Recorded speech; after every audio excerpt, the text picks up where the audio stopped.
Assalamualaikum warahmatullahi wabarakatuh. Perjalanan kreatif vlog kali ini ada di makam Sunan Derajat. Sunan Derajat adalah salah satu dari Wali Songo yang berasal dari Gresik. Beliau adalah anak dari Sunan Ampel. Beliau punya saudara Sunan Bonang yang sama-sama menjadi penyebar agama Islam di wilayah Indonesia, terutama Indonesia bagian timur. Memasuki komplek wisata religi Sunan Derajat, kita dihadapkan dengan sebuah monumen, sebuah gapura yang siap menjemput kita, dan langsung di dalamnya terdapat parkiran bis. Di sini untuk bis besar, biaya parkirnya itu 130.000 loh. Cukup tinggi juga ya dibandingkan dengan tempat yang lainnya. Tapi ya inilah, bagi para peziarah yang memang sudah ada niatan untuk datang ke sini, tentu hal tersebut bukanlah hal yang besar. Hari ini kita ingin berziarah ke makam Sunan Derajat untuk melihat dari sisi sejarah, dan juga kita ambil hikmah. Seorang penyebar agama Islam yang sudah tiada beberapa puluh tahun yang lalu, bahkan beberapa ratus tahun yang lalu, ternyata masih bisa memberikan manfaat luar biasa kepada lingkungan dan juga masyarakat sekitarnya.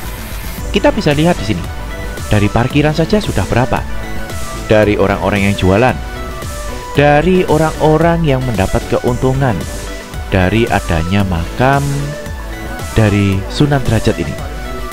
Salah satu pemuka agama yang sukses menyebarkan agama Islam di wilayah Lamongan. Dan sekarang makam beliau ini ada di daerah Paciran.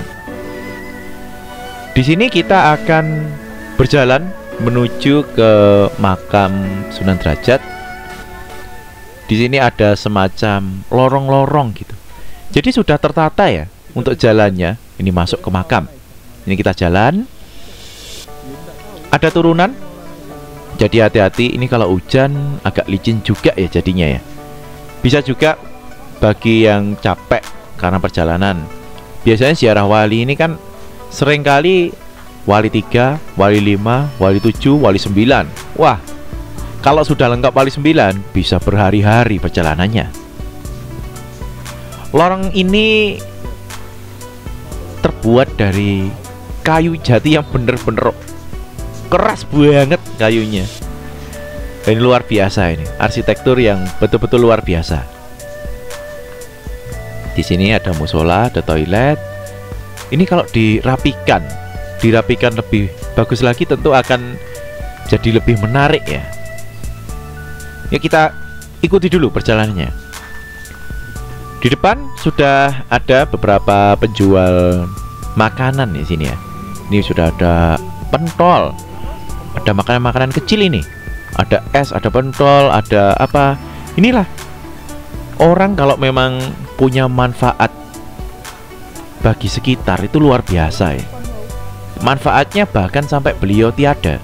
Beliau tiada pun karena tempat ini dijadikan wisata religi. Sampai sekarang masih banyak peziarah yang istilahnya napak tilas. Oh, seperti ini perjuangan para sunan zaman dahulu. Seperti ini susahnya beliau-beliau semuanya menyebarkan agama Islam di wilayah Nusantara. Di sini seperti ada ornamen. Ini kalau dilihat kayak Malioboro ya jadinya ya. Bagus ini. Ada ornamen-ornamen dan ada tulisan Asmaul Husnanya.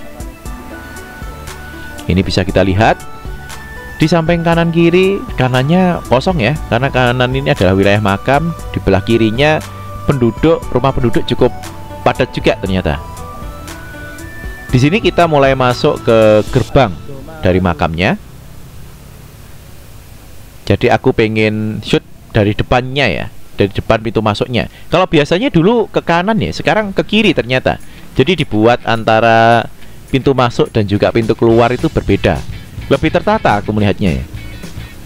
Nah, ini kayunya itu luar biasa ya. Besar-besar dan juga keras-keras ini kayunya. Nah, luar biasa ini. Ini untuk apa itu ya, segitiganya itu besar ya. Kalau pakai kecil pun sebenarnya kuat ya, karena ini kan bangunannya nggak terlalu besar, tapi tetap dibuat yang luar biasa. Karena memang di sini ya mungkin kayu ini adalah salah satu ciri khas juga. Ini kita sudah masuk ke dalam komplek makam. Satu yang harus kita pahami ya, kita ambil, kita samakan dulu persepsi kita. Kita ke makam ini bukan buat minta doa, tapi kita mengambil pelajaran-pelajaran yang bisa dilihat dari luar biasanya seorang sunan. Sampai-sampai beliau tidak ada pun, sudah tiada pun, masih bisa bermanfaat kepada orang sekitarnya. Jadi jangan dianggap ini adalah meminta kepada kuburan, bukan. Malah kita mendoakan. Meskipun kalau dilihat dari segi kealiman, beliau jauh lebih alim daripada kita. Ini adalah salah satu cara kita untuk mengikuti. Nah, salah satu cara kita untuk mengikuti pelajaran apa yang bisa kita ambil dari kehidupan terdahulu. Ini luar biasa ini. Dari segi kebersihan kita bisa lihat di sini makam betul-betul terjaga kebersihannya. Ini kita sudah mulai masuk ke wilayah utama makam Sunan Derajat. Jadi dari sini aku matikan dulu ya, karena kita akan berdoa. Kita doa bukan meminta kepada kita ya, buat kita bukan, tapi kita mendoakan yang sudah tiada. Dan juga kita di sini tuh mengambil hikmah dari pelajaran-pelajaran yang bisa dipetik. Banyak sekali ya pelajaran yang bisa dipetik di sini ya. Terutama sekali saya melihat itu ada hal yang luar biasa, di mana meskipun sudah tiada, tapi manfaat kepada lingkungan, manfaat kepada semua orang itu masih ada. Ini luar biasa banget ini. Betul-betul luar biasa. Oke, dari sini. Nah, di sini juga ada kajian, sedikit kajian singkat. Jadi supaya yang ikut ziarah itu tidak salah gitu loh. Takutnya nanti malah kesini minta pada kuburan. Bukan, kita mendoakan. Itu harus samakan dulu ya persepsinya ya. Jangan sampai salah. Nanti kalau salah ya ada yang menyalah-nyalahkan nanti. Oke? Lanjut. Sudah berdoa, kirim doa, sholawatan, yasin, tahlil, kita akan menuju ke spot selanjutnya. Nah, di sini ada tempat buat istirahat ya. Tempat istirahat, sekalian juga musola. Kalau mau sholat bisa ya di sini. Nah, ini teman-teman sangat antusias ini. Luar biasa antusiasnya.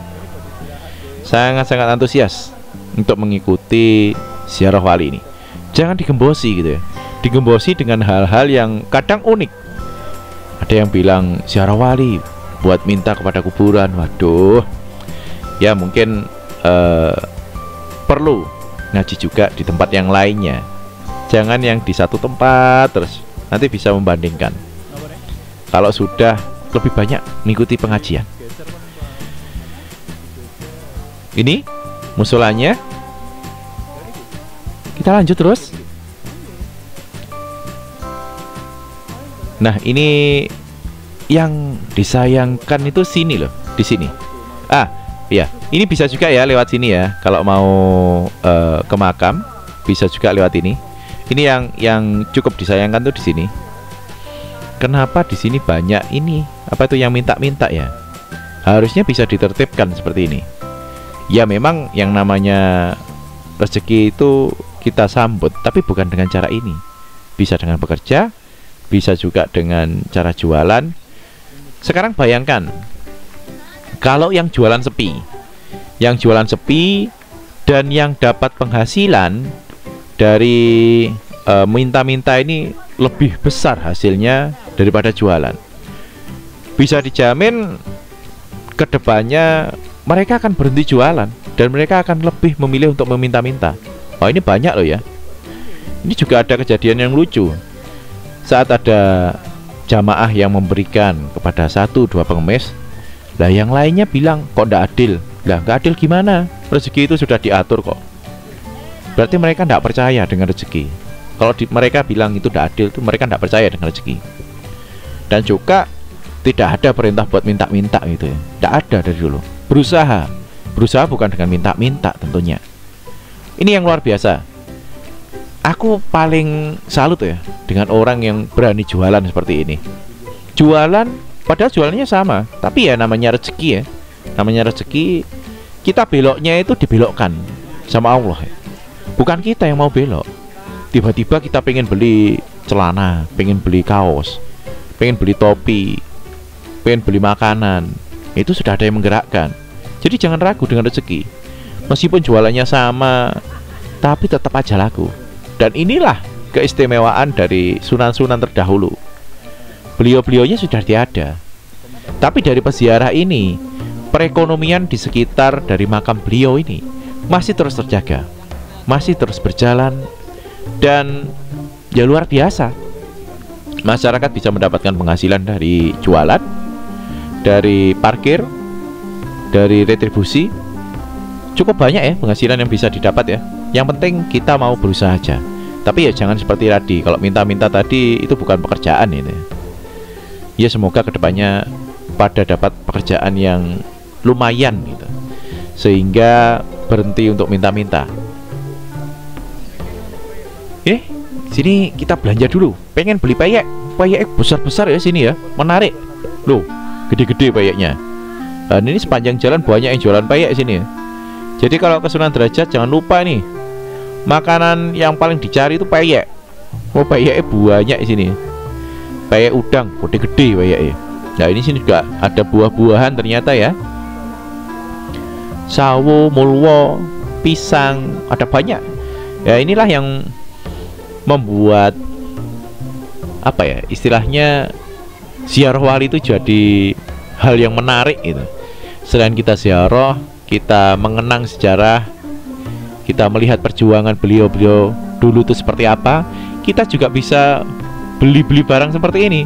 Wah, ini luar biasa ya, asik banget ya, seperti ini. Suatu memori yang tidak akan bisa kita lupakan nantinya. Kita pasti akan ingat, oh dulu pernah ke Sunan Derajat gitu ya. Ada aja yang kita ingat nantinya. Di perjalanannya seperti apa, terus di tempatnya seperti apa, waktu pulangnya seperti apa, dan capeknya akan teringat. Capek tapi seneng gitu loh ya. Wah, ini asiknya. Oke, untuk perjalanan kita di kawasan religi Sunan Derajat sampai di sini, silakan ditonton sampai akhir. Sini memang fokusnya itu wisata religi ya. Jadi ya tidak ada apa itu istilahnya, hiburan-hiburan udah ada. Hiburannya ya ini hiburan batin. Jadi beda. Kalau di sini hiburannya hiburan batin. Ini bukan permainan anak-anak, itu bukan. Oke, sampai jumpa di lain kesempatan. Sampai jumpa lagi di video kreatif vlog selanjutnya. Wassalamualaikum warahmatullahi wabarakatuh.